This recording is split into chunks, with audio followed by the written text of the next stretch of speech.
El universo animado de DC ha sabido dar buenas películas con adaptaciones muy fieles a los cómics, casi lo mismo que Marvel con sus películas live action.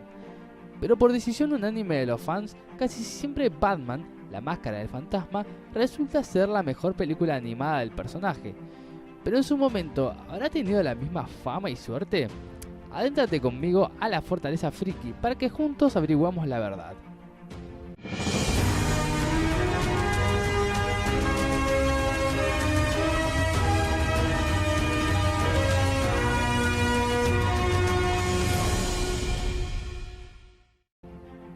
Luego del arrasador éxito de la serie animada de Batman, creada por el equipo de Bruce Timm y Paul Dini, y tras su primera temporada, Warner Bros. Encargó un largometraje de la misma, inicialmente planeada para VHS. Sin embargo, la empresa vio su potencial para ser estrenada en cines, así que aumentó el presupuesto pero acortó la fecha de estreno, para la Navidad de 1993.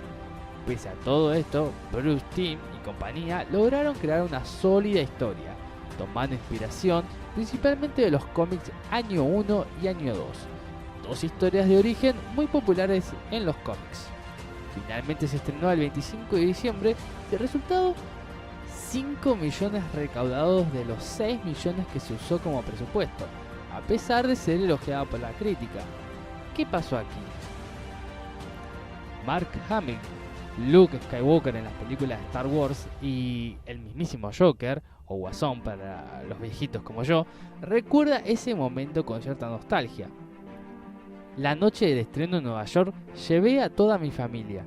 No había más de 20 personas allí, todos fans de Batman y de la serie, así que los invité a sentarse junto a mí. Habíamos ocupado casi 2 filas de todo el cine. Finalmente obtuve ganancias del estreno hogareño y ahora es considerado un clásico. También agregó lo siguiente: no sé cuántos meses después de la producción, Warner Bros. Decidió hacer de esto un estreno en cines, pero la película entera tuvo que ser alterada, cambiando la relación de aspecto de la televisión a la de la pantalla de cine.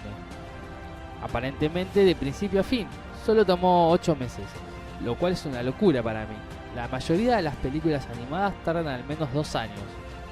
Sin embargo, el actor no cree que la calidad de la película haya sido alterada por los cambios repentinos de producción, pero dice que no vio ningún anuncio de esa película en Saturday Night Live, ni en los lugares habituales de siempre para anunciar estos productos. También se dice que no hubo proyección para la prensa de la película, por lo que las críticas de la película, pese a ser muy positivas, recién salieron el mismo día del estreno. Por lo general no se hacen proyecciones a la prensa cuando saben que el producto va a ser de mala calidad. Por lo que podríamos concluir que la mala publicidad, la decisión de Warner a último momento, y que un año antes había estrenado Batman Returns de Tim Burton, desconfían un poco de las películas de Batman y decidieron llevar a sus hijos a ver otras películas un poco más amigables. De todas maneras, eso no impidió que explotaran sus ventas hogareñas, recuperando la inversión y tuviéramos una segunda película, esta vez sí lanzada directamente a VHS, Batman y Mr. Freeze, Sub-Zero.